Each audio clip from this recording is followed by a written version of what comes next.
Vem, Senhor, encher esse lugar.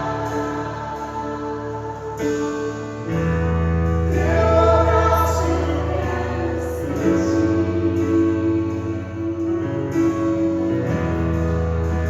encher esse lugar.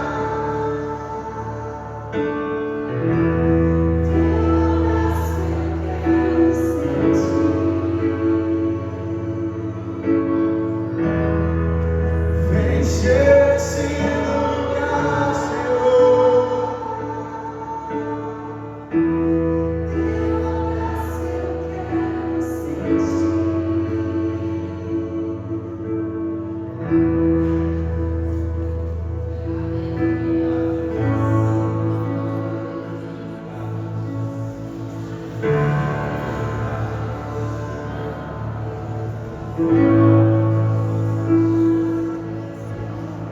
Grande é o Senhor e muito digno de louvor. Na cidade do nosso Deus, teu santo monte, a alegria de toda a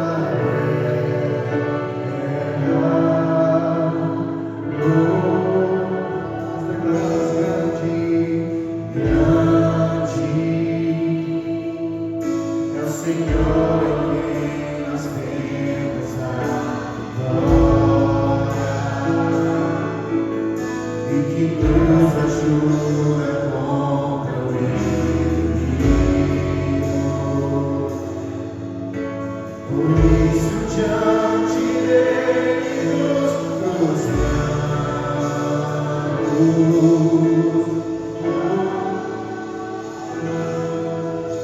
Queremos o teu nome engrandecer e agradecer-te por tua obra em nossas vidas. Confiamos em teu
Shalom, meus irmãos, paz do Senhor, uma boa noite a todos. Todos estão felizes? Vira para o irmão que está do seu lado e diz assim: você é parecidinho com Jesus. Vocês são parecidinhos com Jesus. Coisa linda. Louvado seja o nome do Senhor. É sempre muito bom estar no meio de vocês. É sempre uma alegria muito grande estar no meio do povo de Deus. É uma coisa linda. Não tem lugar melhor. Eu vou trazer hoje uma palavrinha breve para vocês a respeito de ofertas. Quem aqui gosta de ofertar, irmãos? Oh, glória! Se você puder abrir a tua Bíblia no livro de Deuteronômios, no capítulo 16, eu espero, fiquem à vontade. Deuteronômio 16, a partir do verso 16.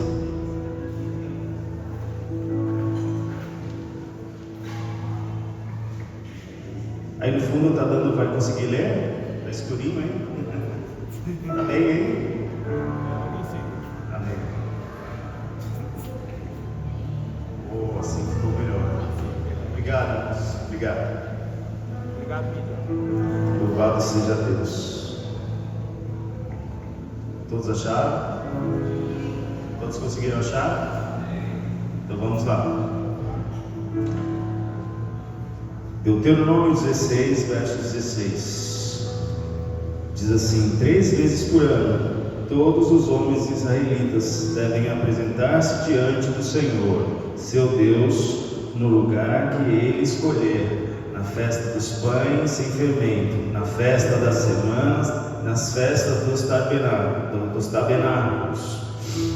Não devem apresentar-se de mãos vazias diante do Senhor. Olha que tremendo, irmãos. Engraçado que a gente ouve essa palavra hoje, as pessoas já vêm dizendo assim, já veio o pastor falar de dinheiro, né?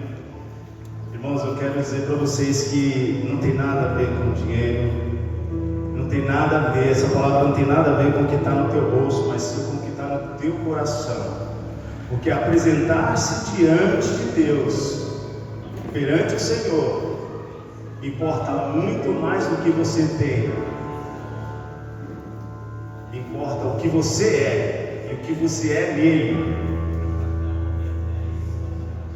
Às vezes o nosso coração, quando nós chegamos na igreja, nós trazemos, parece que nós juntamos uma trouxinha de tudo que está ruim e colocamos dentro e falamos assim: agora eu vou para o culto, chega lá e vou ter que despejar no pé do altar, o Senhor vai ter que dar um jeito, não é assim? Mas nós não viemos de mãos vazias, amém? Nós trouxemos algo, ainda que seja os nossos problemas, porque nós confiamos naquele que nos trouxe aqui. Eu creio que quando eu entro aqui com um problema, eu creio que o Senhor Jesus, Ele já está aqui, antes mesmo que o culto comece, Ele já está aqui. Não é Ele que vem a nós, é nós que viemos a Ele. Nós estamos, amém, irmãos? Glória a Deus.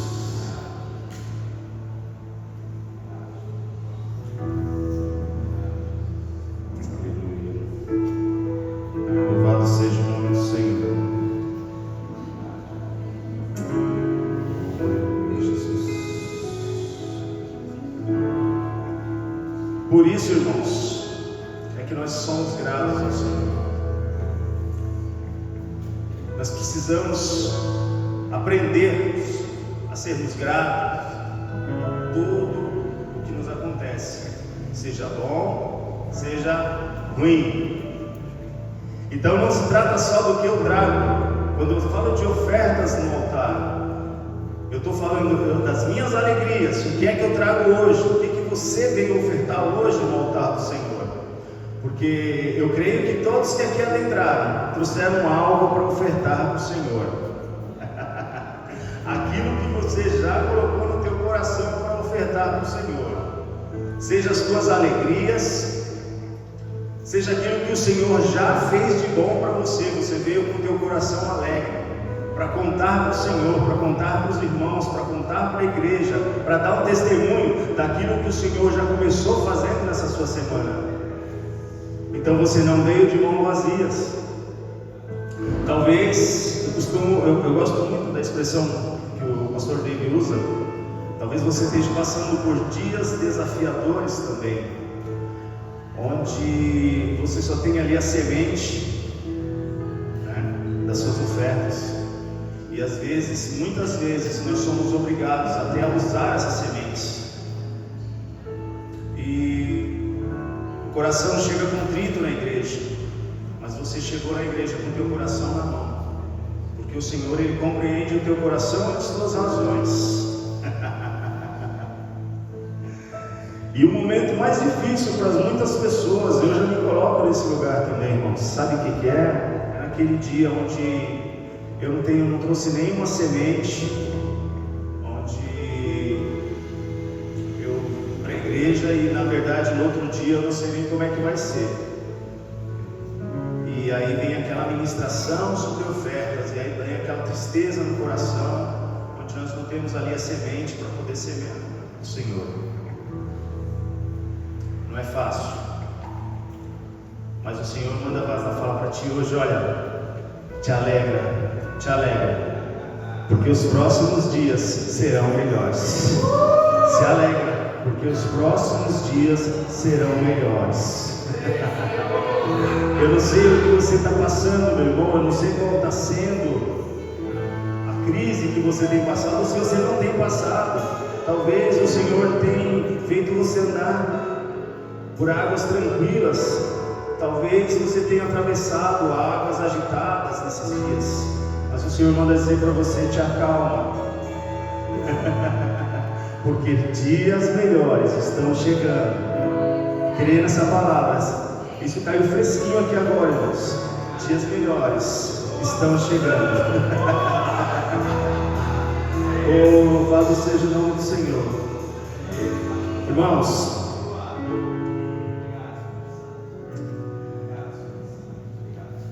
às vezes você pergunta para o Senhor: mas Senhor, o que mais eu posso ofertar na tua casa, além do fruto do meu trabalho? Você já pensou em ofertar também o teu tempo, irmãos? Aquele tempinho onde você tem ali maratonado ali uma sériezinha, aquele, de repente sobra uma horinha ali. Eu não estou dizendo que é pecado, não é pecado, irmãos. Você precisa também usufruir do teu descanso. Mas às vezes o Espírito Santo ele chega e fala assim: ei, dá uma paradinha aí, dá uma voltinha ali no quarteirão. Eu tenho uma pessoa ali que eu precisava de alguém que fosse lá falar com ela, fosse ministrar, fosse só dizer que eu amo ela.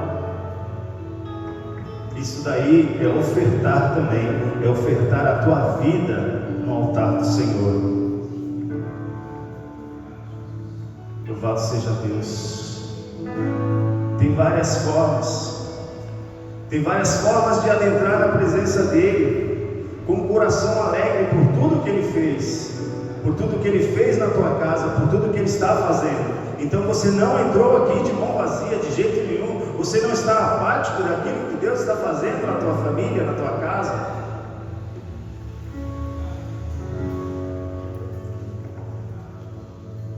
Eu louvo muito o Senhor, porque em tudo, Ele nos ensina, até mesmo quando nós somos provados, o Senhor está nos ensinando. Às vezes, quando nós passamos ali uma situação desafiadora, o Senhor está nos ensinando a administrar melhor as nossas finanças, os nossos recursos. Isso é muito importante.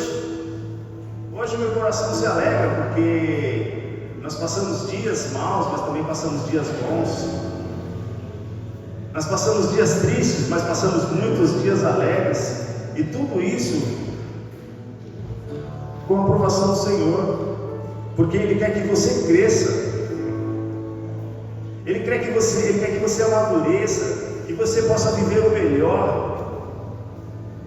E às vezes nós não entendemos os desígnios de Deus, nós não entendemos de que maneira o Senhor está falando a respeito de finanças, a respeito de estarmos na presença dEle, a respeito de fazermos aquilo que Ele nos ordenou, que é ministrar as pessoas, pregar o Evangelho. Mas pastor, o que isso tem a ver com ofertas? Tem sim, meu amado. Tem a ver com você dizimar o teu tempo também, você ofertar o teu tempo no altar do Senhor. Quando eu falo que eu vou ofertar a minha vida a Ele, não se trata só de eu estar aqui na igreja, de eu tirar 1, 2, 3 horas de culto para estar aqui numa quarta ou num domingo. Não, é lá no trabalho, é lá em casa. Às vezes você não precisa abrir a boca na tua casa, mas o teu testemunho de vida, Ele vai converter, Ele vai trazer os teus filhos para a igreja. O teu comportamento é a pequena faísca que vai deflagrar a chama da paixão por Cristo nos teus filhos. No trabalho, eu não vou perguntar, mas será que todos que estão aqui presentes, lá na empresa, as pessoas sabem que vocês são cristãos? Sabem que vocês pegam fogo quando estão na presença dEle? Então, irmãos, não se trata só de estar aqui no templo, é em todos os lugares, onde quer que você esteja. Você é a centelha que, por menor que seja, ela pode causar explosões terríveis. Na escola, na faculdade, em qualquer lugar que você esteja, você é um emissário do Evangelho. E isso é ofertar. Você está ofertando o teu tempo, o teu coração na presença dEle. Amém, meus irmãos? Pastor, o que isso tem a ver com ofertas? Bom, tem tudo a ver. Como eu disse, não se trata do que você tem no teu bolso, mas sim do que tem no teu coração. E quando você está contente, quando você se alegra no Senhor, ofertar valores, isso já não está mais na pauta, isso daí já está no teu coração. Então eu quero te convidar essa noite para você abrir o teu coração para você ofertar, mas não porque você é obrigado, não por obrigação, porque essa casa ela não prega isso. Mas nós estamos aqui ensinando o meio por onde você é abençoado.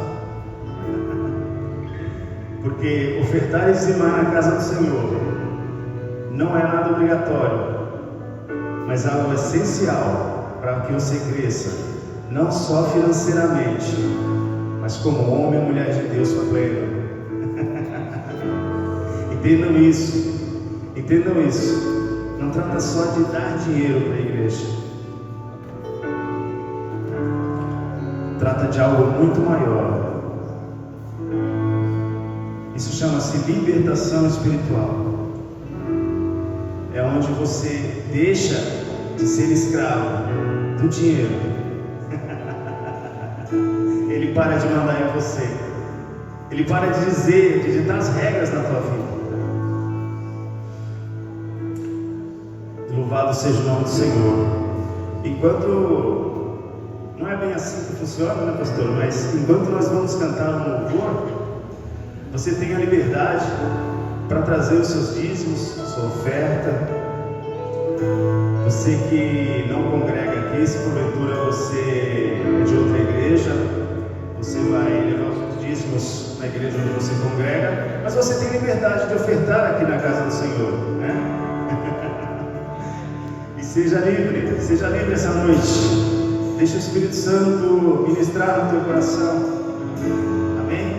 E por acaso, você que não tem uma semente essa noite, não fique constrangido.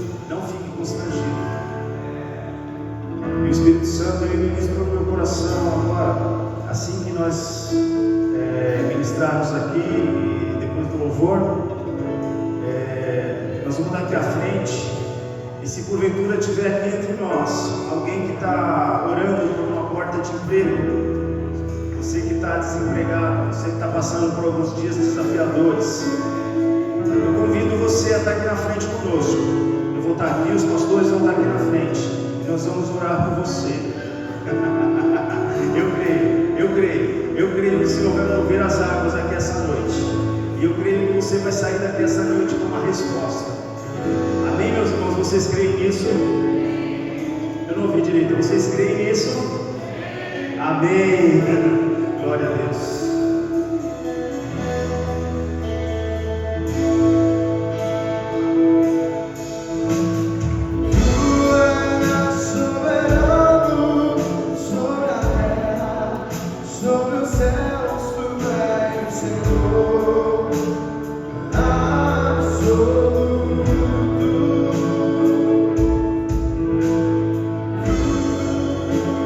Existe a promessa.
graça, Senhor, através de cada irmão aqui, Senhor, em nome de Jesus. Que essa palavra que foi rema essa noite possa, Senhor amado, alcançar todas as famílias aqui representadas. Que nós comeríamos o melhor dessa terra. Eu quero profetizar essa noite que você, meu irmão, e a tua casa, vocês viverão ainda o melhor. Tudo aquilo que você tem colocado no teu coração, nós lançamos por terra toda mentira que Satanás tem colocado na boca dos teus ouvidos. Que você vai viver dias terríveis e que você não merece almejar aquela vaga de emprego que você tanto quer. É mentira de Satanás. Eu quero declarar essa noite que você tem a mente de Cristo, meu irmão, minha irmã. Que aquela vaga que você tanto almeja naquela empresa, você tem capacidade. Você tem capacidade sim. Porque o Senhor colocou em ti uma mente brilhante. Você tem as marcas dele. Em nome de Jesus, como igreja, nós abençoamos cada um aqui. Que o Senhor possa multiplicar na tua vida 30, 60, 100 por um. Em nome de Jesus. Obrigado. Obrigado, Espírito Santo. Amém.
Mas não deixa eu pregar sozinho.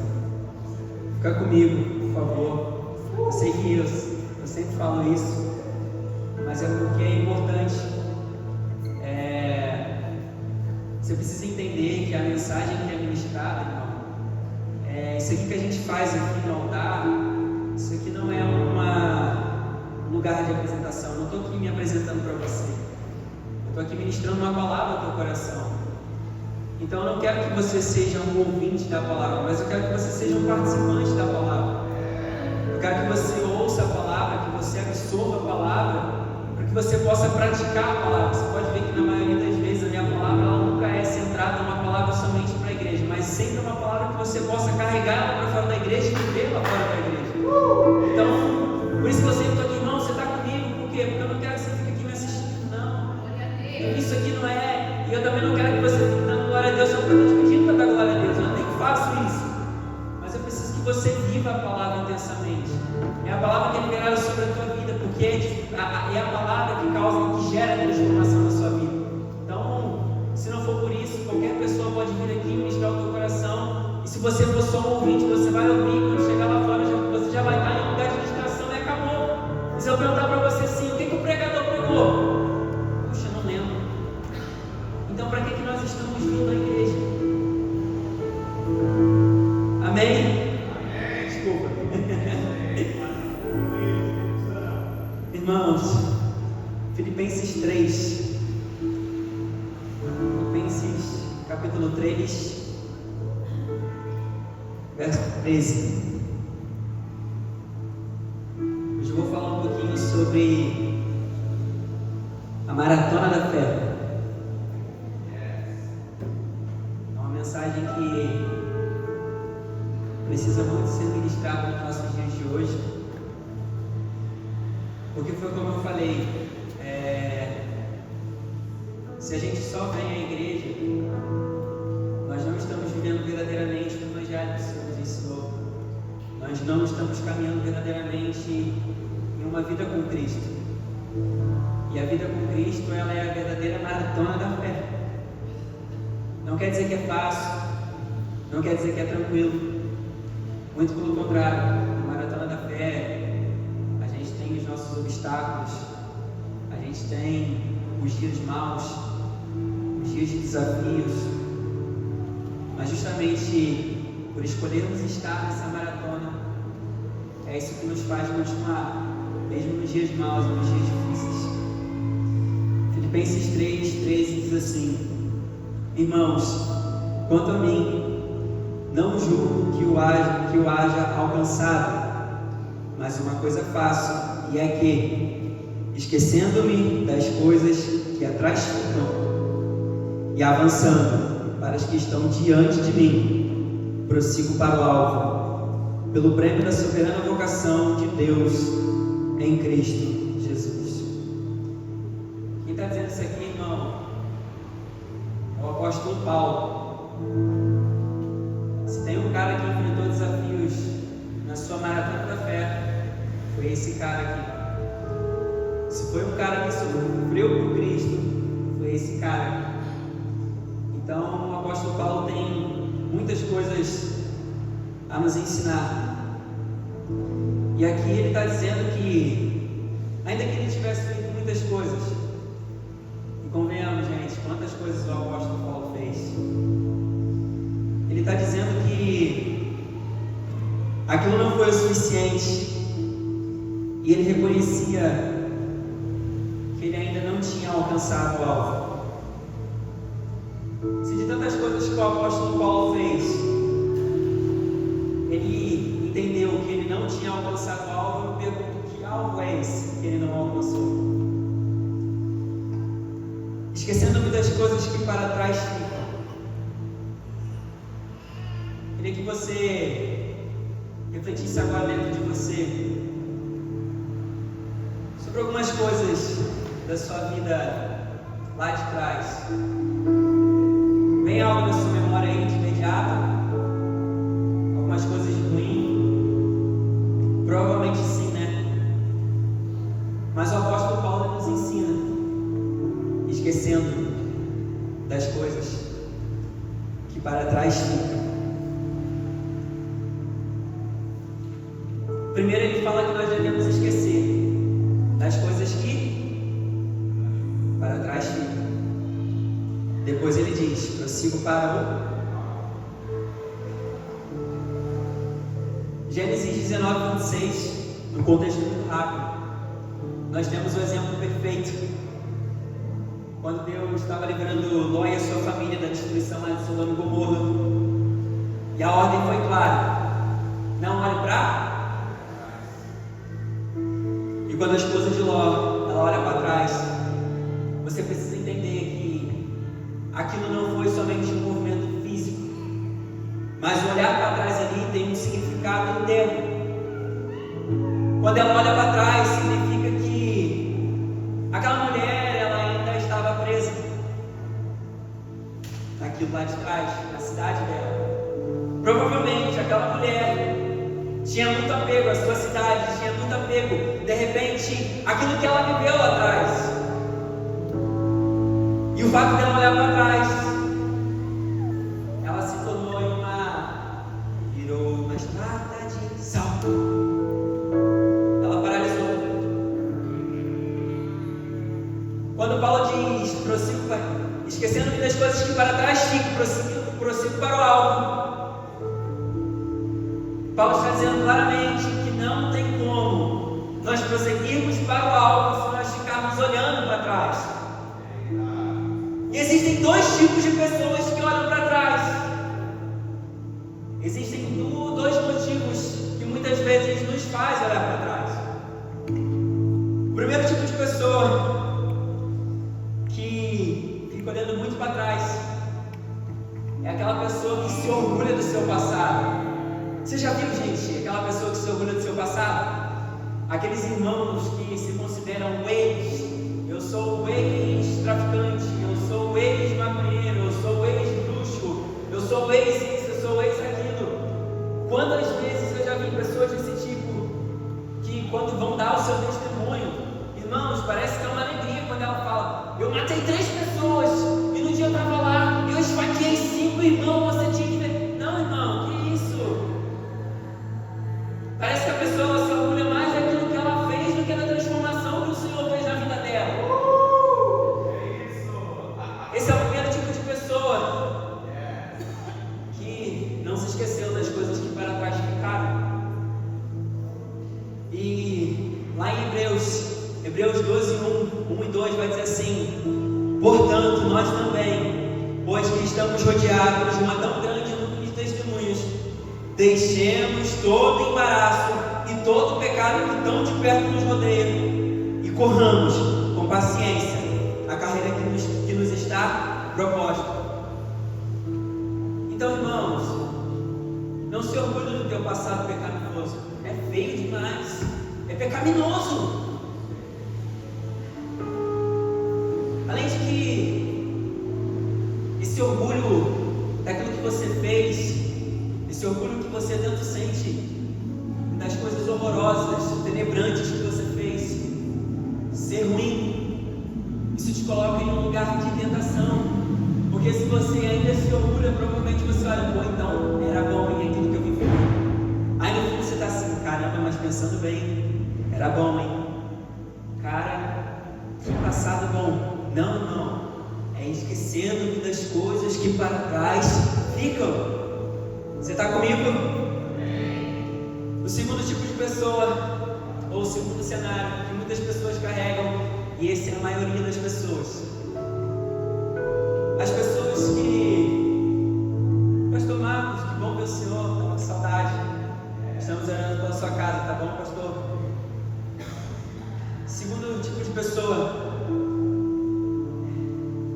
é aquela pessoa que ela se lamenta demais, irmão, por aquilo que ela cometeu. Aquele tipo de pessoa que ela conseguiu deixar o pecado, mas ela fica se lamentando por aquilo que ela fez lá atrás. Dói nela, causa uma dor assim terrível. Irmão, você precisa entender que essa dor, até um certo ponto, ela é saudável, porque ela nos mostra o arrependimento.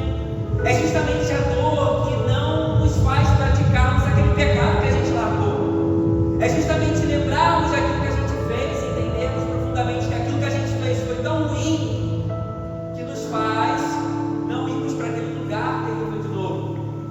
Mas você precisa entender que isso tem um limite. E tem pessoas que elas ficam se martirizando por aquilo que ela já deixou de praticar. E essas pessoas, elas não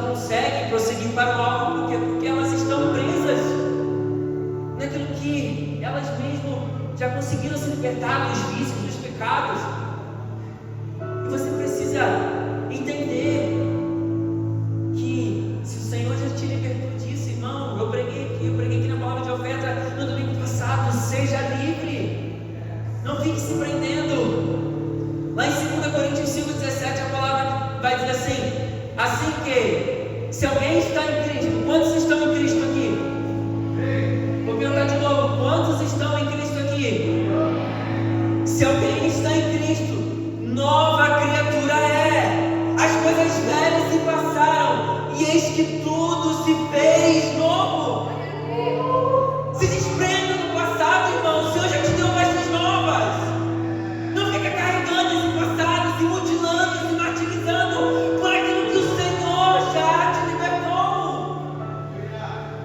Está na hora de viver as coisas novas que o Senhor tem para a tua vida. Está na hora de largar aquela dor que você fica, que quando você vai, chega na sua mão e você deita. Fica carregando esse peso sobre você, irmão, em nome de Jesus. Hoje, coloque isso aos pés da cruz e diga assim: Senhor, eu entrego essa dor a Ti. Porque isso não é para você carregar, irmão. O Evangelho, ele tem desafio sim, mas existem certos pesos que não são mais a sua responsabilidade de ficar carregando. E são justamente esses pesos que te impedem de correr, viver as coisas que o Senhor tem para a tua vida. Você está me entendendo?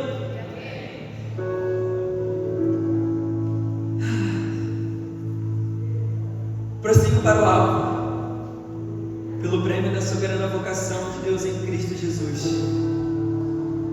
Irmão, vamos destrinchar algumas coisas aqui. Eu me lembro uma vez, quando eu tinha 16 anos, não tem muito tempo mais, já tem um tempinho, que eu fui convidado para... Foi o primeiro congresso que eu fui chamado para ministrar. Era um congresso de adolescentes e o tema da ministração era essa. Eu não tinha revelação dessa palavra. Geralmente os congressos de assembleia e outras igrejas geralmente tem um tema específico ali que você tem que pregar. E eu não era um adolescente, não tinha. E que prêmio é esse? Eu fiquei assim comigo. Eu ministrei aquele dia e pela misericórdia de Deus, uma alma aquele dia aceitou a Jesus. Mas eu ficava assim: que prêmio é esse? Será que esse prêmio é material? Que prêmio é esse? Mas vamos destrinchar. Pelo prêmio da soberana vocação. A gente vai falar agora de trás para frente. Então a gente vai falar primeiro de vocação, depois de soberano e depois do prêmio. Irmão, vocação. Que vocação é essa? É o chamado. Aqui Paulo está falando do chamado de Deus para a vida dele. E também para mim, para a sua vida, amém? Esse chamado, irmão, ele não é profissional. Esse chamado, ele não é um hobby. Esse chamado é um chamado espiritual. Esse chamado é viver verdadeiramente para Cristo. É ser transformado por Deus. É cumprir o propósito de Deus. Soberana. Irmão, estou sendo bíblico aqui, tá? Acho que está falando de Bíblia. Sei que dá um soninho quando a gente fala de Bíblia, mas é Bíblia, irmão. Soberana, que vem do alto. Esse chamado, irmão, o chamado que Paulo exerceu, o chamado que eu e você precisamos exercer, o chamado que eu e você exercemos, não é um chamado estabelecido por homens. É um chamado que ele pode sim e deve ser reconhecido pelos homens, mas ele não é estabelecido pelos homens. Ele é soberano. O que é soberano? Que vem do alto. Você consegue me entender? Quando o chamado é soberano, ele é chamado em qualquer lugar. Ele não é um chamado somente aqui. Onde quer que você esteja, ele continua sendo chamado, porque ele não é um chamado que foi estabelecido pelos homens. Então, se o Senhor te mandar para outras nações, Ele continua sendo o teu chamado. Se o Senhor te enviar na escola, Ele continua sendo o teu chamado. Se o Senhor te enviar para as empresas, Ele continua sendo o teu chamado. Se o Senhor te chamar para ser um empresário, Ele continua sendo o teu chamado. Porque Ele não é um chamado estabelecido por homens, mas é um chamado estabelecido por Deus. E tudo aquilo que é estabelecido por Deus, entenda, é eterno. Prêmio, a recompensa final. Que recompensa é essa? Paulo está dizendo aqui que existe uma recompensa para quem permanece firme até o fim. Irmão, esse prêmio não é dinheiro. Esse prêmio não é material. Esse prêmio ele não é fama. Esse prêmio ele não é status. Mas esse prêmio ele é algo muito maior. Esse prêmio é a vida eterna. Esse prêmio é estar com Cristo. Esse prêmio é o Filho de Deus naquele grande dia. Bom e fiel servo. Esse prêmio é a plenitude de Deus. É estar na plenitude de Deus. Sabe qual é o problema disso? É que muitas vezes a gente vive o Evangelho esperando as coisas materiais. E se para você não é motivo de alegria entender que o teu prêmio final é naquele grande dia estar com o Senhor,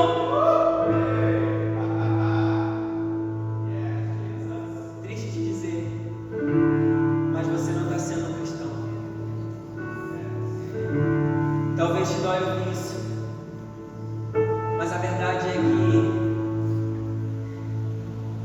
ser um cristão, irmão, não é vir à igreja no dia de quarta-feira. E se você acha que é sacrifício, você está num dia frio numa quarta-feira, e você acha que você está se sacrificando, meu irmão, eu estou vindo na igreja hoje porque quarta-feira está muito frio, eu poderia estar em casa. Faz isso não, irmão, fica em casa mesmo. E provavelmente você não vai ouvir isso de nenhum outro lugar. Porque as pessoas elas não têm coragem de dizer isso, porque se elas disserem isso para você, de fato você não vai vir ao culto na quarta-feira, e talvez o caixa da igreja ele diminua, porque você não vai estar presente no culto de quarta-feira. E a verdade é que essas pessoas elas não estão preocupadas com a tua salvação. Essas pessoas elas estão preocupadas com o teu dinheiro. E é por isso que você não vai ouvir isso dessas pessoas. É por isso que o desejo do meu coração é que você entenda verdadeiramente que a sua alegria, a sua motivação todos os dias é acordar e entender que se você morrer daqui a 10 minutos, você vai estar totalmente feliz, porque você vai estar com Cristo Jesus. Aleluia! E essa é a maioria, essa é a revelação, a maior revelação que a maioria das pessoas que frequentam a igreja não tem. E me dói o coração de ver essas pessoas vindo na igreja numa quarta-feira, no domingo,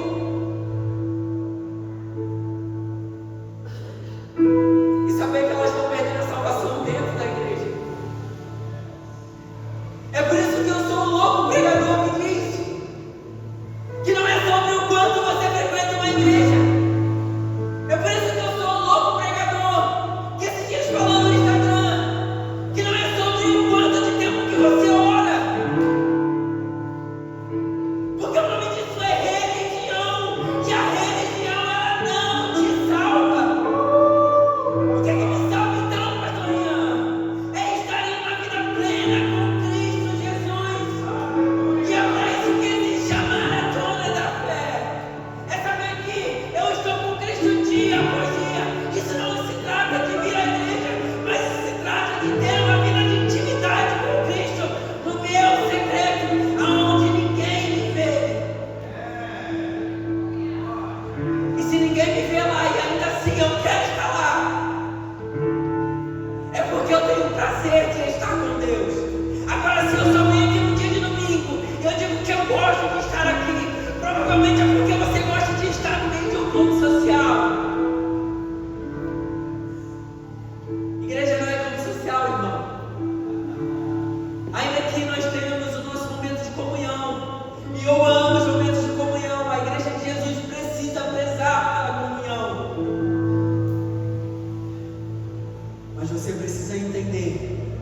mais importante do que a comunhão é o momento da adoração, é o momento de entrega e intimidade com o Senhor.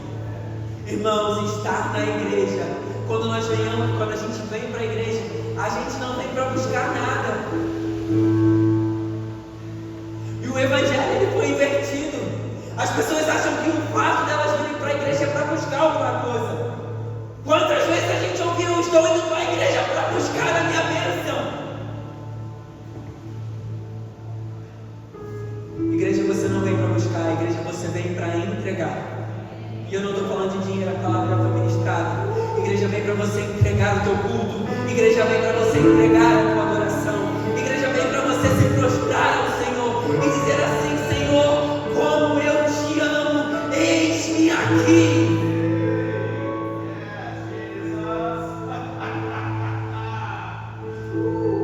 E quando você começar a caminhar na maratona da fé, onde você entende a rotina diária de adoração, a rotina diária de busca ao Senhor, você vai começar a elevar o teu nível de maturidade. Você vai começar a entender que não é sobre busca, e sim sobre entrega. Porque quando eu vejo o que o apóstolo Paulo fez durante a sua caminhada, durante o seu tempo de evangelho, eu fico vendo, fica assim: o que é que Paulo ganhou? Paulo não ganhou nada. Paulo sofreu, Paulo foi preso, Paulo foi espancado.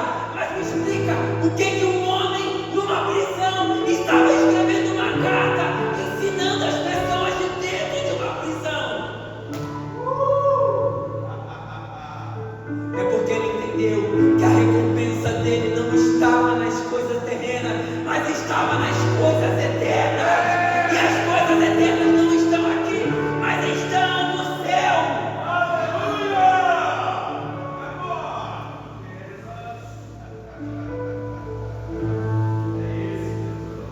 Para, irmão, para de vir buscar bênção na igreja. Não tem bênção para você na igreja, não, irmão. Não tem bênção. Sabe o que tem para você? Oferta. Sabe o que tem para você? Sacrifício. Não tem bênção, irmão. Se fosse assim era fácil. Se fosse assim era muito bom. Se fosse o nosso privilégio de sermos filhos de Deus. Eu sou abençoado porque eu sou filho de Deus. Abençoado demais, filho de Deus. Irmão, se fosse para ser abençoado só porque você e eu somos filhos de Deus, com todo respeito, eu ficava em casa sentado no sofá e falava assim: Deus, eu quero um carro novo. Deus, eu quero uma casa. Eu não ia nem trabalhar, porque se ser filho te traz o benefício de ser abençoado, para que eu vou fazer algo se eu já tenho a minha bênção por ser filho de Deus? Você entendeu?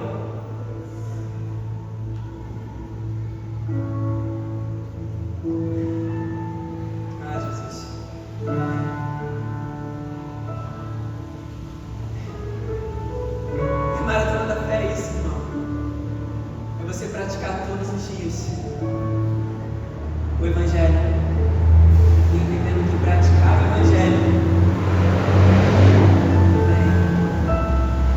não te traz benefício nenhum aqui na terra.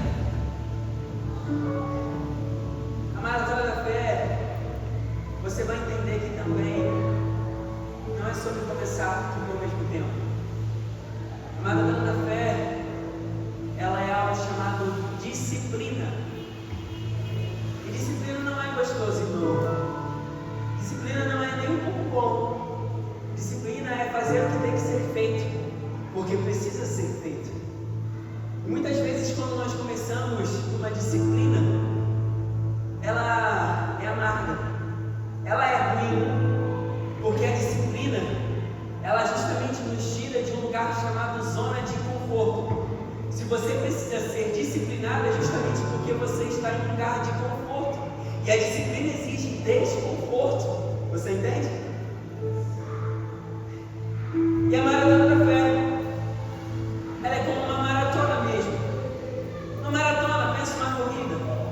Esther, você corre, né? Eu estou meio sedentário, Esther.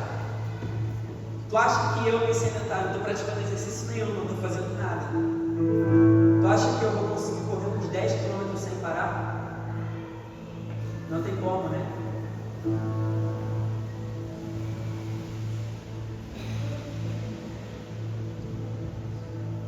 Você acha que você vai conseguir vencer os seus desafios diários? Você acha que você vai conseguir ser cristão nos seus desafios diários? Trabalho, escola, emprego, rua, trânsito. Se você continuar sendo esse crente sedentário?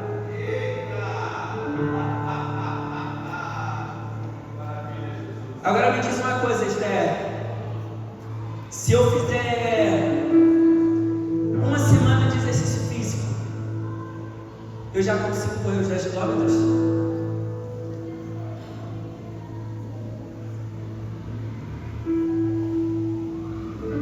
Você conseguiu vencer a tua primeira semana orando e jejuando? Você acha que você já está pronto?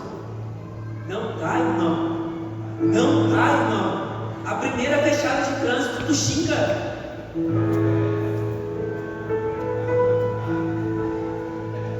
Esther,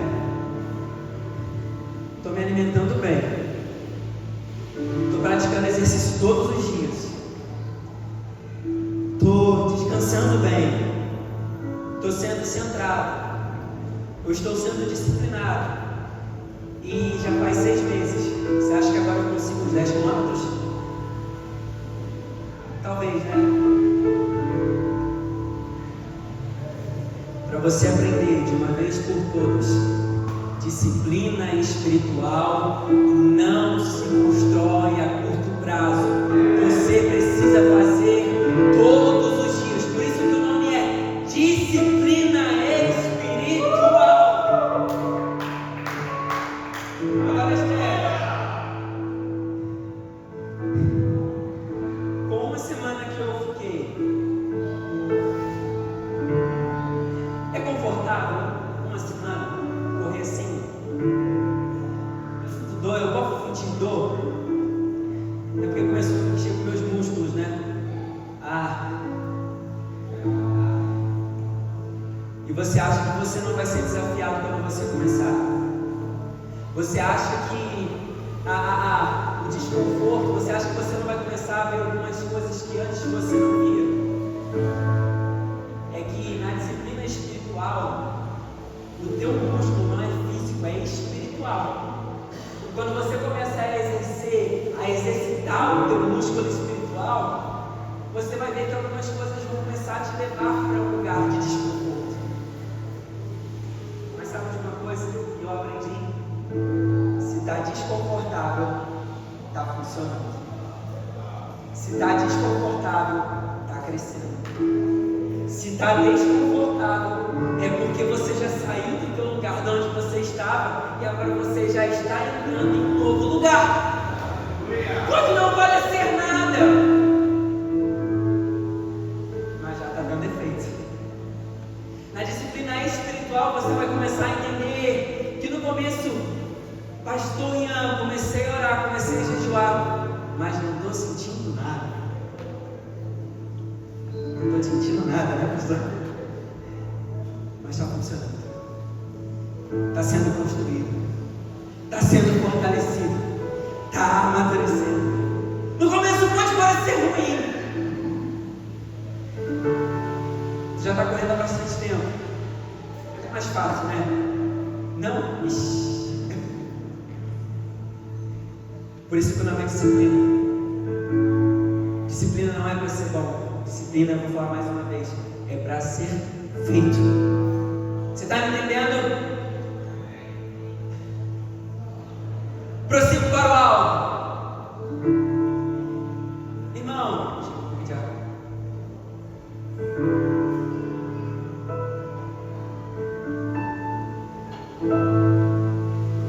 pesquisando um pouquinho sobre as pessoas que correm, o apóstolo Paulo ele diz: prossigo para o alvo. Está bem estabelecido para você que alvo é esse? Irmãos, esse alvo é nada mais, nada menos o melhor alvo de todos: Jesus. Amém? O apóstolo Paulo diz: prossigo para o alvo. Amém.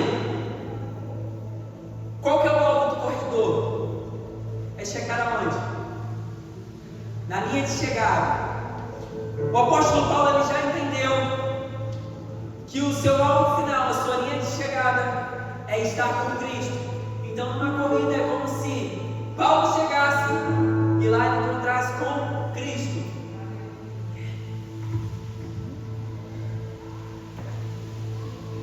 Irmão, na corrida da fé, eu preciso que você entenda muito bem, porque existe algo chamado distração. Eu não estou falando de pecado. Você já largou o pecado, porque a gente já falou dessa parte, que essa é uma das coisas que para trás fica. Larga o pecado, ficou. Prossigo para o alvo. Mesmo prosseguindo para o alvo, existe uma distração. Que distração é essa? Eu não olho para trás, agora eu olho para o lado. Por quê?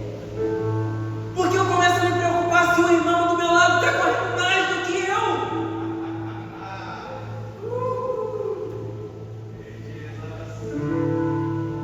Isso é um problema. Porque quem olha para o lado, irmão, não chega no alvo. Você precisa entender que a disciplina espiritual, ela te leva a um lugar de maturidade. E nesse lugar de maturidade, e isso é bom demais, irmão, porque esse lugar de maturidade, ele vai te elevar a um lugar de liberdade. Que liberdade é essa? Você não vai estar preocupado se o irmão que está do teu lado está fazendo mais do que você. Você não vai estar preocupado se o irmão que está do teu lado está pregando e você ainda não. Por quê? Porque você vai entender que na tua disciplina espiritual você está se exercitando. E você também vai chegar na linha de chegada. E a linha de chegada não é pregar aqui em cima, a linha de chegada é estar com Cristo. Mas a gente fica preocupado se o irmão que está do meu lado está correndo mais do que eu. Ou muitas vezes a gente está preocupado se o irmão está correndo na mesma intensidade que eu. E na disciplina espiritual, irmão, e aqui eu não estou falando da parte unidade, pelo amor de Deus, unidade, irmão, nós precisamos ter unidade, nós precisamos ajudar um ao outro. Agora eu estou falando de disciplina espiritual. Irmão, na disciplina espiritual, não é hora de você olhar para o irmão do teu lado e você ver se ele está correndo mais do que você, ou você ver se ele está acompanhando o teu ritmo. Quero fazer uma pergunta, e talvez eu erre nessa pergunta. Esses dias eu vi que correu a pastora Kelly, a pastora Su e a Esther. Posso fazer uma pergunta sincera? Talvez eu erre aqui, tá, irmãos? Todas vocês chegaram juntas? Mas vocês são amigas e vocês não chegaram juntas. Isso é normal, irmão, na disciplina espiritual. Porque você precisa entender que cada um tem o seu ritmo. E agora eu estou falando de você. Você precisa aprender a respeitar o teu ritmo. Mas eu não estou correndo mais do que eu. Respeite o teu ritmo. Tem irmão que vai conseguir ler a Bíblia 3 vezes no ano. Esse é o ritmo dele. Respeite o teu ritmo. Tem irmão que vai conseguir ler, orar 5 horas. Respeite o teu ritmo. Talvez você consiga somente orar meia hora, mas respeite o teu ritmo. Porque se você respeitar o teu ritmo, você vai aprender a ter constância, e é a constância que eleva o teu ritmo. Isso é maturidade.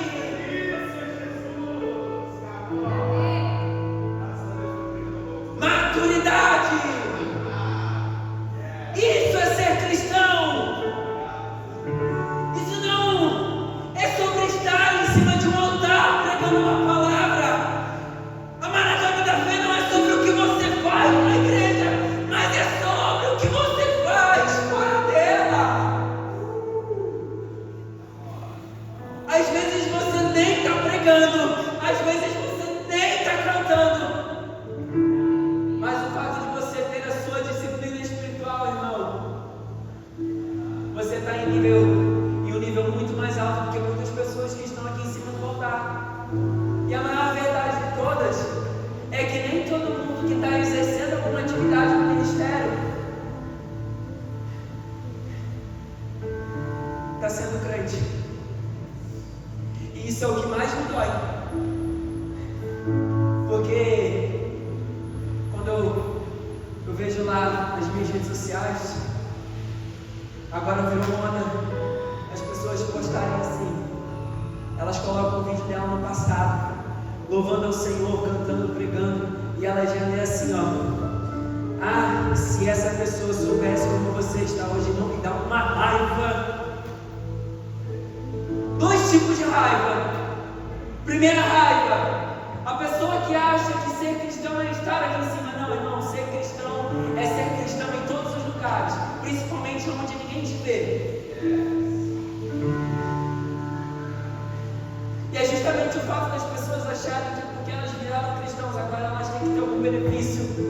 A maioria das pessoas acha que o benefício dela é: agora eu sou cristão, agora eu tenho que cantar, agora eu tenho que pregar, porque eu tenho que aparecer. E aí ela vai e ela comete esse tipo de vergonha, postando esse tipo de coisa. Isso me dá raiva. Porque essa pessoa, ela, eu já falei uma vez, essa pessoa ela não se converteu. Na maioria das vezes ela foi uma convencida dentro da igreja. Segundo tipo de raiva: cadê a liderança? Cadê os pastores que não olhou para essa alma e se preocupou com a escala dela, se preocupou mais com a escala dela tá aqui, ó, cantando, do que antes de escalar ela cantando assim: como é que está o seu coração? Você está bem? Você está precisando de alguma ajuda?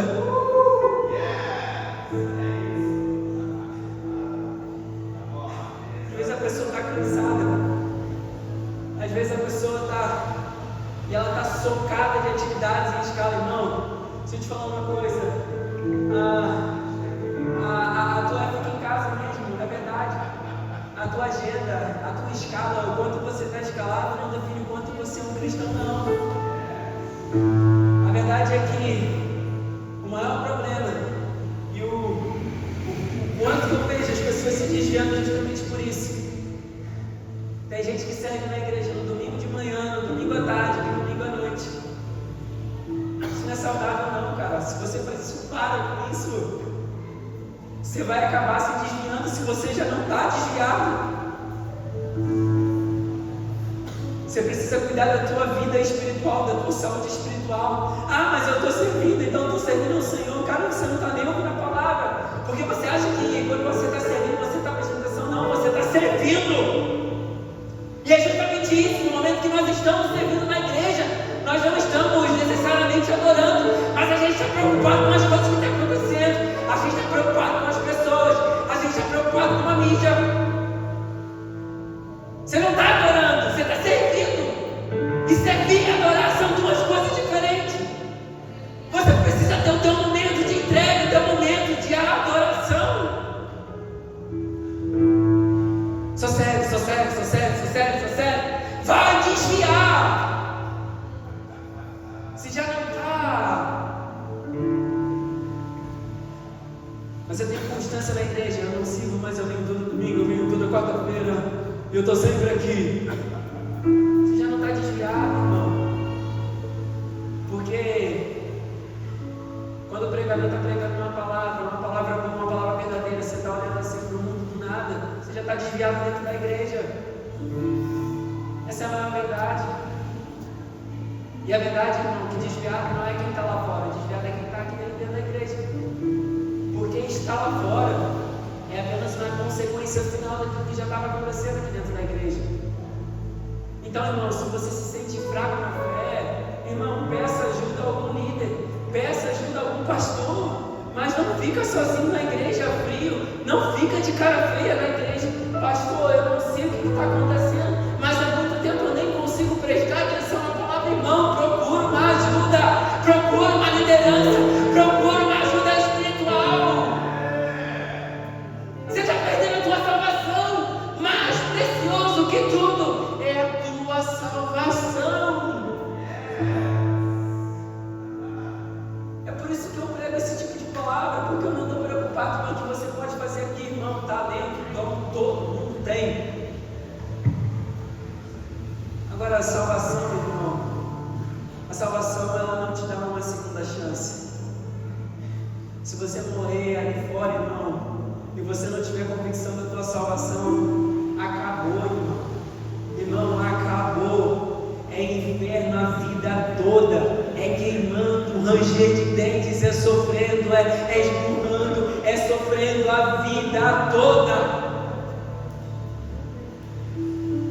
isso que eu não estou preocupado com o que tu pode fazer, irmão. Eu posso ensinar coisas, irmão. Eu posso ensinar como é que prega. Eu posso ensinar. Mas não é isso que eu quero ensinar para você. Eu quero te ensinar, irmão, a ter uma vida de intimidade com o Senhor. Só que a vida de intimidade com o Senhor só se constrói em uma maratona, em uma disciplina. Disciplina é todos os dias. Vida de intimidade com Deus é disciplina. Como você constrói uma intimidade com alguém que você nem tem tanto contato? Eu acabo de conhecer alguém que eu falo que eu tenho intimidade com ela. Não tenho, irmão, eu não conheço. Eu não sei como essa pessoa é no dia ruim, eu não sei como essa pessoa é no dia mau, eu não tenho intimidade. Intimidade se constrói nos lugares mais secretos, naquela conversa tete a tete, naquela conversa a dois. E na maioria das vezes, irmão, não dá para fazer isso aqui. Aqui a gente está adorando como um corpo, em unidade, intimidade, na tua casa, no teu quarto, onde nem a tua esposa, onde nem o teu marido te vê. É onde você se ajoelha e você fala as verdades para o Senhor, onde você entrega as tuas confissões para o Senhor, que nem a tua esposa sabe. É onde você entrega as tuas dores ao Senhor, as coisas que te incomodam, que muitas vezes nem o teu marido sabe. O nome disso é intimidade, relacionamento. Para quê? Para quando chegar naquele grande dia, irmão. Vinde a mim, vinde a mim, vinde a mim, como eu quero ouvir isso, vinde a mim.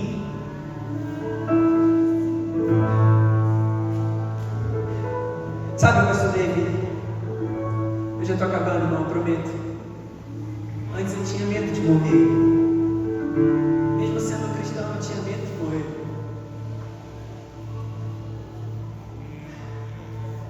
E nem era por dúvida da minha salvação.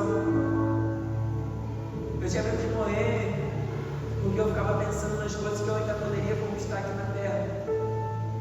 Eu ficava pensando nas coisas boas que eu tenho aqui na terra. Boas, irmãos. Tenho uma esposa maravilhosa. Eu tenho meu filho, meu príncipe, minha vida, meu Deus.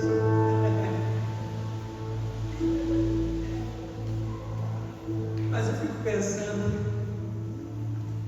se nos meus momentos de intimidade, aquilo que eu vivo com o Senhor é tão bom, imagina quando eu estiver tete a tete com Ele.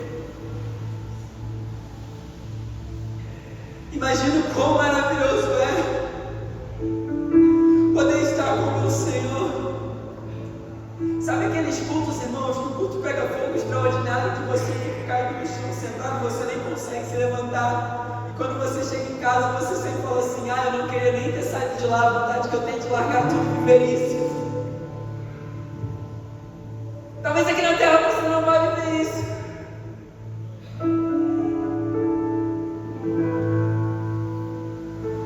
Mas lá no céu, lá no céu, lá no céu, se aqui já queima, você imagina lá no céu. Se aqui a gente chora, imagina lá no céu.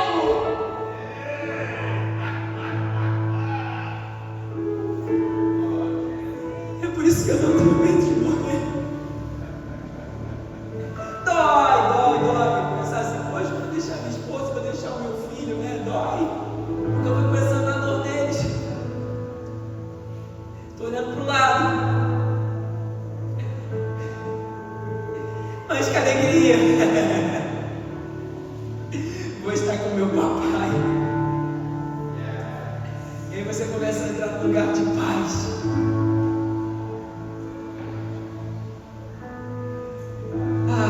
Jesus. Jesus.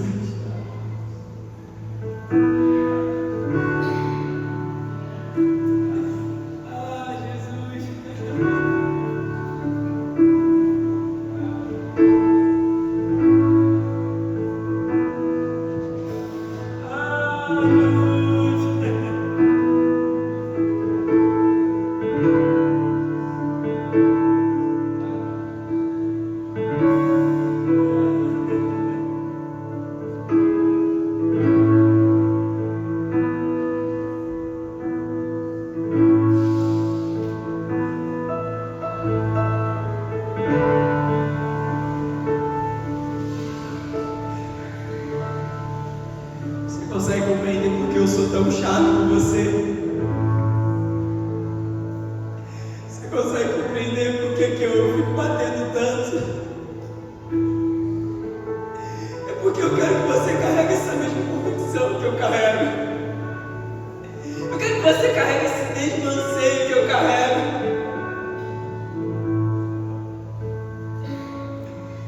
Eu só carrego isso, irmão, porque um dia pessoas foram diretas e retas comigo. Quando eu andava nas intenções erradas, falando de uma vida com Deus, pessoas apontaram o dedo na minha cara e disseram assim: se tu pensa desse jeito, tu não é uma referência para mim. Eu conto para você. Uma vez, irmão, eu estava sofrendo, eu estava passando por um período do tratamento do Senhor. Só que de um lado era o tratamento de Deus, do outro lado era o tratamento do homem. E eu estava muito revoltado, irmão. Muito revoltado, muito revoltado. Eu estou acabando, prometo. Porque eu não entendia a tamanha injustiça. Mas a parte do tratamento de Deus, irmão, não tinha injustiça nenhuma, era o tratamento do Senhor. Na parte do tratamento do homem tinha injustiça. Mas eu culpava o que estava acontecendo comigo. E como sempre, muitas vezes Deus está tratando com a gente. E a gente começa a apontar o dedo para as pessoas. E a gente usa isso como álibi, como motivação para sair da igreja. Nossa, por causa disso, disso. Não, irmão, você saiu porque você quis. E num dia, conversando em uma mesa com um amigo, eu falei com ele revoltado, irmão. Eu falei assim: cara, eu posso ser sincero, a vontade que eu tenho, e eu estou quase fazendo isso, é viver uma vida comum. É só sair da igreja e viver uma vida comum.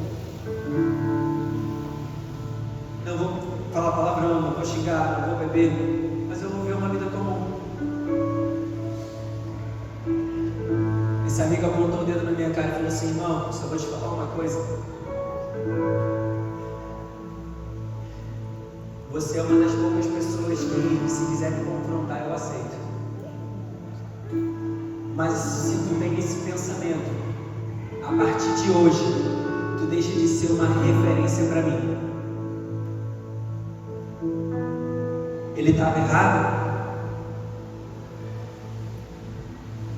Aquilo bateu em mim, não sobre aquilo que eu posso ser como uma referência para as pessoas, mas aquilo bateu em mim, o quanto em um mundo de evangelho a minha intenção estava errada, porque eu estava mais preocupado com aquilo que eu poderia fazer aqui em cima, eu não estava fazendo, do que aquilo que eu poderia ser em Cristo e eu não estava sendo. Porque na disciplina espiritual, em um lugar de maturidade, você vai começar a entender que custe o que custar, faça aos homens o que eles quiserem fazer com você. Você não abandona o evangelho por nada. O homem faz o que faz, irmão. Você troca de igreja, mas não abandona o evangelho. O homem te castiga. Você fica revoltado com o homem, mas não se revolta com Deus.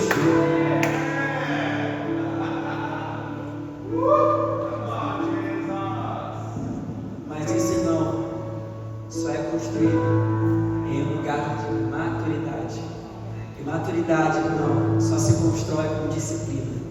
É querendo ou não querendo, precisa fazer. Mas eu posso te falar, no final das contas, você começa a entender o quão prazeroso é estar com o Senhor. E você vai desejar estar cada dia mais com o Senhor. Tem dia que a Roberta está trabalhando e ela me manda mensagem. E ela diz assim: bem, posso ser sincero, vontade que eu tenho agora é de largar tudo e viver as coisas de Deus para nós. Mas eu falo para ela: calma bem, esse dia vai chegar. Vamos fazer o que precisa ser feito. Aprenda essa frase, irmão. Faça o que precisa ser feito, mesmo quando você não quer. Faça o que precisa ser feito, porque vai chegar o dia que você vai viver essa plenitude no Senhor. Talvez o Senhor te conceda esse privilégio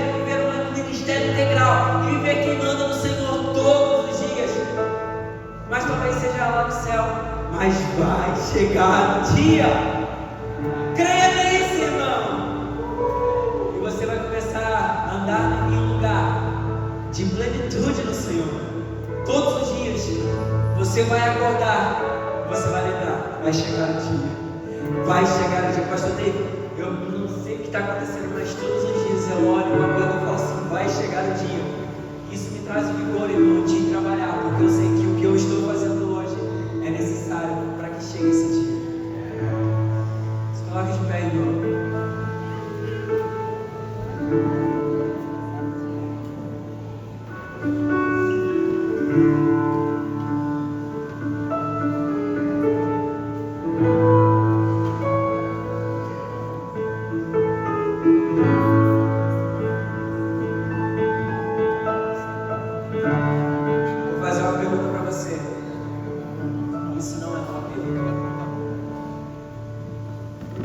Quantos ouviram o que foi ministrado aqui nessa noite?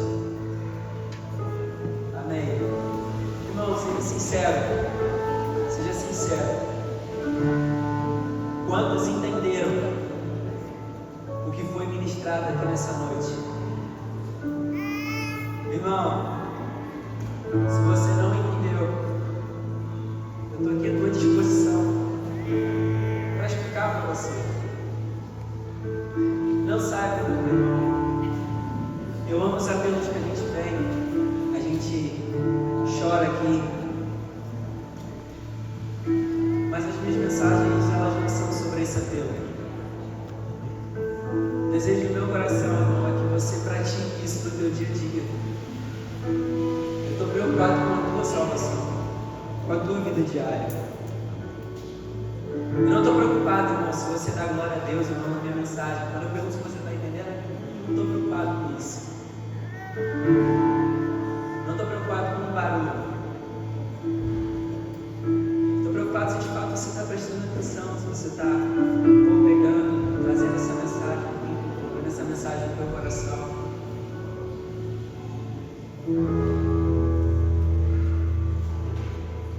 Nós estamos vivendo nos últimos dias.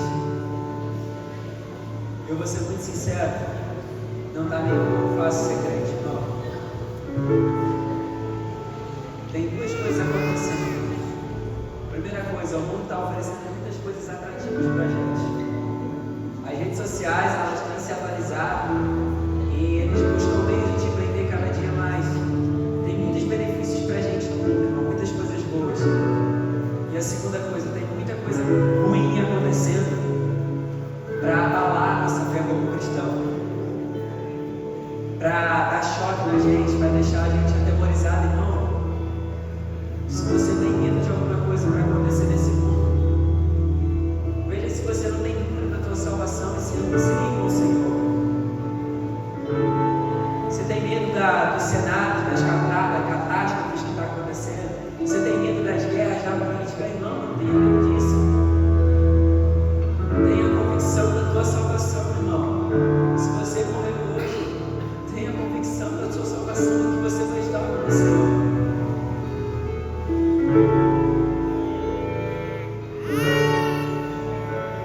Eu amo vocês, irmão.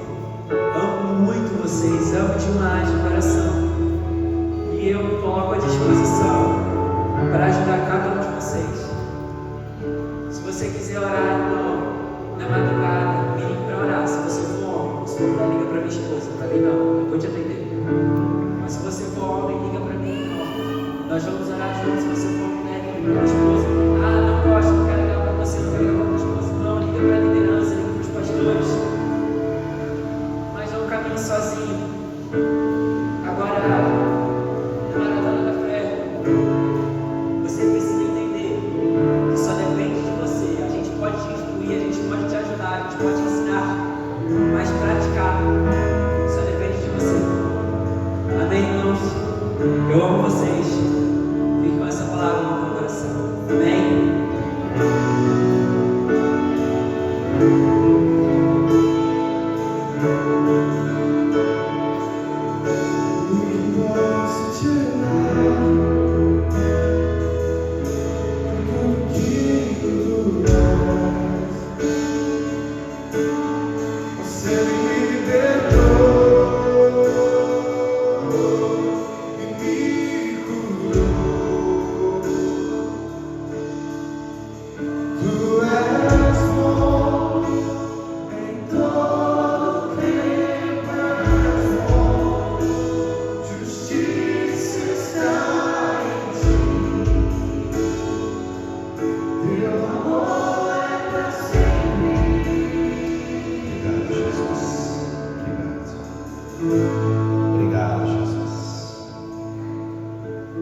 Meus irmãos, como é bom participar de uma igreja em que ela está firmada na palavra. Isso é bom demais, não é? Vou contar algo no meu coração para vocês. Eu estava sentado ali e refletindo, falando com o Senhor. Que privilégio. Eu não falo isso porque eu congrego aqui.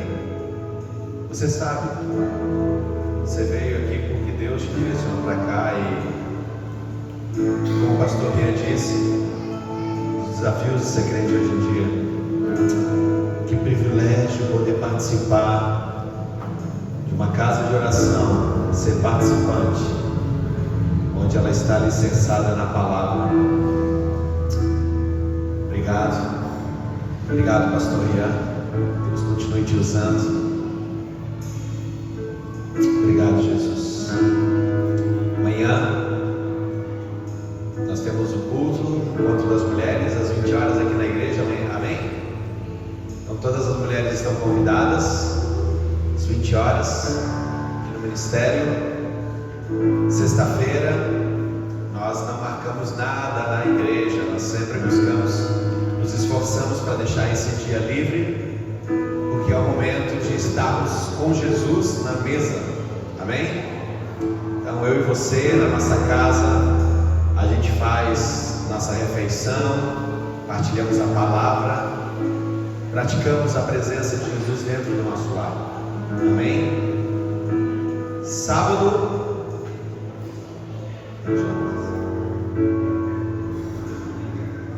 até sábado os jovens estão com programação. Procura o pastor Fernando, a pastora Bia, estão com a programação.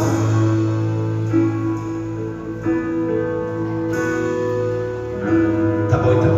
E os jovens presentes, se puderem ficar aqui, o pastor Fernando e a pastora Bia querem conversar, trocar uma palavrinha com os jovens, amém? Depois do culto, amém? Importante, a gente está na fase final da construção do nosso aplicativo, do empréstimo dos livros da biblioteca. Mas o irmão Maurício procurou o culto, o pastor Marcos também está aqui. Os livros já estão disponíveis para empréstimo, amém? Lembrando, o empréstimo do livro é gratuito, você empresta, nós temos a livraria, estamos trabalhando para construir as estantes, tudo. Você toma o livro emprestado, você lê ele, depois você devolve para a biblioteca. Eventualmente, se você gosta do livro, você vai ter essa experiência ou não, você pode adquirir o seu livro na internet, através de outro meio. Mas oficialmente nós já estamos com a biblioteca em funcionamento e com os empréstimos dos livros, amém? Qualquer dúvida pode procurar o pastor Marcos, que está ali, levanta a mão, pastor Marcos, ou o irmão Maurício, que está aqui à frente também, estão servindo nesse projeto da igreja, amém? É isso? Eu esqueci de algo? Amém. Vamos com uma conchinha. Retiro de homens, 31 de julho e 2 de agosto. Não deixe para a última hora, final do mês que vem. E retiro de mulheres em novembro. Já vai fazendo sua inscrição. Amém? Não deixa para a última hora. Que o amor do Pai, a graça do nosso Senhor Jesus Cristo e a doce e preciosa comunhão do Espírito Santo deixe em nossos corações temerosos quanto à nossa salvação, quanto ao prêmio da soberana vocação, não só nos dias de culto, não só aqui nessas quatro paredes, não só nas reuniões de oração, mas em todos os momentos, em todos os lugares onde nossos pés tocarem. Em nome de Jesus. Amém, meus irmãos.